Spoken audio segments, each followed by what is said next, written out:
दोस्तों ग्राउंड खबर देख रहे हैं आप। आपने देखा देश में एक ट्रेंड चला आई लव मोहम्मद के नाम पर। उसके बाद जो बरेली में हुआ वो सभी ने देखा। तौकीर रजा इस समय जेल में मौजूद है।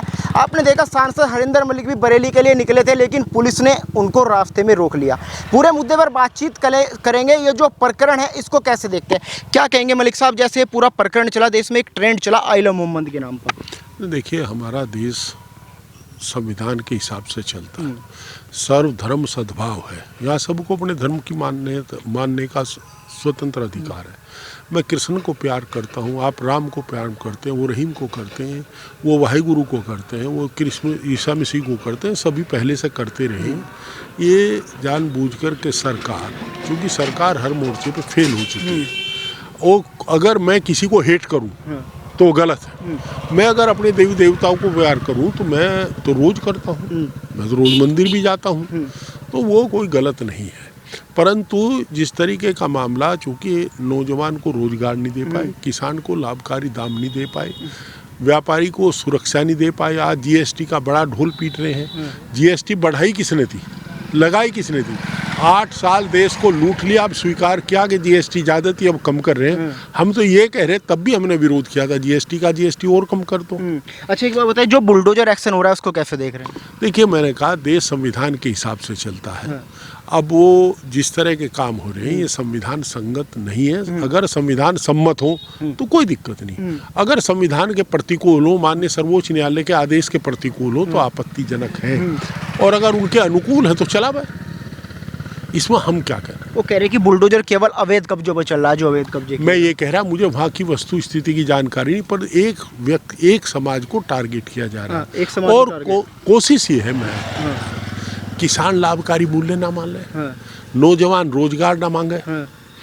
आज किसान को तो जाति में धर्म में बांट देते हैं, नौजवान को जाति में धर्म में बांट दिया, व्यापार ठप हो चुका है। आज सोना 1,18,000 रुपये के 10 ग्राम है। को ले लगा लड़की की शादी में सोना, और कल सोना भाई हमारे सामने 500 रुपये भी था जब हम छोटे से थे। 30,000 मेरे सामने था, और 30,000 तुम्हारे सामने था। मेरे सामने तो और मंदा था। तो मैं ये कह रहा हूँ, आपके सामने भी मंदा था। और मैं ये बता रहा भाई, सोने का भाव हमारा आपको तो ब्याह में ही तो पता लगा था। तो तेरे ब्याह में 30 होगा, हमारे ब्याह में तो ऐसा था 1,000-1,200।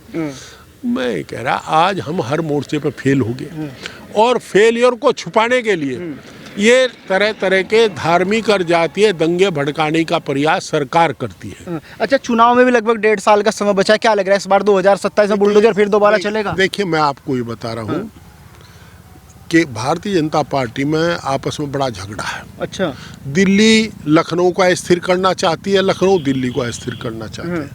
लखनऊ के हाथ में दिल्ली है, पर दिल्ली पूरा प्रयास कर रहे हैं कि लखनऊ अस्थिर हो जाओ, इसलिए इस तरह के मामले चलाते हैं, चलवा रहे हैं। तो ये इस तरह का काम सरकार बनेगी 2027 में होगी?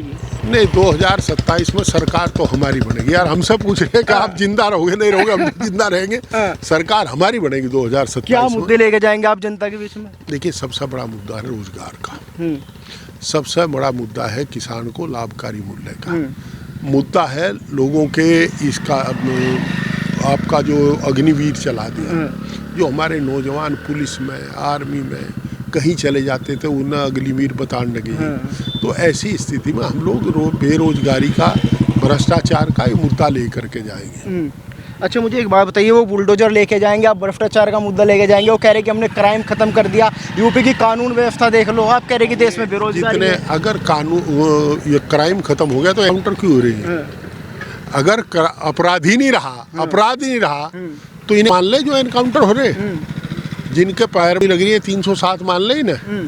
अरे उन बेचारों पुलिस वालों को पहले तो आप पाप करवा रहे। अच्छा। और अब उन्हें कटघरे में खड़े कर रहे। अब इन्हों कह रहे कि हमारे यहाँ अपराध तो है नहीं भाई, तो इन्होंने गलत मारे ही ना। योगी जी का एक बयान आपने सुना होगा, वो कह रहे कि भाई समय समय पर डेंटिंग पेंटिंग करनी पड़ती है। मैंने वो सुना नहीं, पर मैंने कहा देश संविधान के हिसाब से चलता है, मेरे या किसी और के हिसाब से नहीं चलता।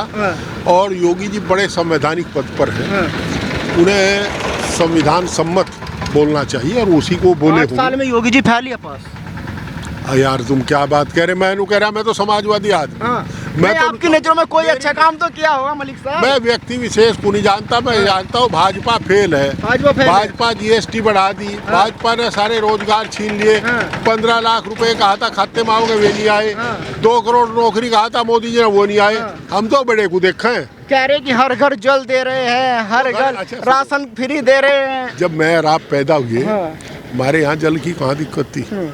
और जो जल मिल रहा है कितनी चल रही है टंकियां भाई, आप देख के खुद बता दो। आप भी मेरे से ज्यादा गांव में आप रहते हो। आयुष्मान कार्ड हमने बनवा दिया, मकान हमने दे दिए। मैं ये बता रहा, आयुष्मान कार्ड पहले से थे। अब तो आयुष्मान कार्ड में करप्शन हो रहा। हाँ, सस्ती दवाई चाहिए, सस्ती पढ़ाई चाहिए, जन औषधि केंद्र खुले मोदी जी। अरे भाई साहब सुन तो लो, मैंने कह रहा सस्ती दवाई नहीं। अगर आज चला जा 82 का आदमी का एक्सीडेंट हो गया था, डेड बॉडी छोड़ के चले आए थे हॉस्पिटल में, ये ईवान में, और फिर मेरे पास आए, मैंने कहा जाओ ना।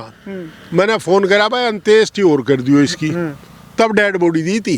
रोजाना का काम है। कल काकड़े का कश्यप समाज का लड़का परसों मेरठ में से वो भी डेड बॉडी छोड़ के चले आए थे। आप अगर अस्पताल में चले गए तो आपका इतना बिल बैठेगा जिसकी आप सोच नहीं सकते। आप चिरोड़ी का लड़का था दुराड़े के पास का, एक्सीडेंट में अस्पताल में प्राइवेट में चला गया। 40 लाख रुपए उस पे बेचारे पर 5 बीघे जमीन थे, 8 बीघे जमीन बेच के केला लड़का था, वो पैसे लगा दिए। ना पैसे बचे, ना लड़का बचा, ना जमीन बची। तो सरकारी अस्पताल में तो आपको जगह नहीं है, आप दवाई नहीं दे रहे। हम ये कह रहे सस्ती दवाई हो, मुफ्त पढ़ाई हो, मुफ्त सिंचाई हो। आप पढ़ाई में आपको पता है MBBS का जो मामला था, अब जा 1 करोड़ में MBBS की फीस है 1 करोड़ 5 वो तो पहले से चला रहा है। ना पहले 10 लाख थी। अच्छा, पहले 10 लाख थी। देखो मैं बताऊं, ये व्यक्ति विशेष का मामला मोदी जी की वजह से खराब हुआ है। नहीं तो पहले भी सरकार अटल बिहारी वाजपेयी जी की रही, फीस 2 लाख रुपए रही। ये करते क्या है, उद्योगपतियों साठ-गांठ करते हैं और हमारा और आपका शोषण होता है, जिसे हम देखते नहीं। अदृश्य रूप से ये लोग हम लोगों को चूस रहे हैं। अब ये बताओ, गांव का लड़का 1 करोड़ रुपए पैसे दे देगा 5 साल में? नहीं देगा। कहाँ से फीस दे पाओगा? जब उसमें फीस का पैसे नहीं रहेंगे तो आगे पढ़ने का ही नहीं, बस खत्म। तो 2027 में किस आधार पे आप दावा कर रहे हैं? हमारी सरकार में हमारा पूरा दावा है, हम जीत जाएंगे। आप देख लेना, यहीं रहेंगे हमारा, आप सब जीत जाएंगे। तो ये थे हमारे साथ हरेंद्र मलिक जी, जिनका साफ तौर से कहना है कि इस सरकार में केवल महंगाई बढ़ी है, बेरोजगारी बढ़ी है, भ्रष्टाचार बढ़ा है, और 2027 में दावा कर रहे हैं कि 2027 में समाजवादी की सरकार इस बार उत्तर प्रदेश में बनेगी।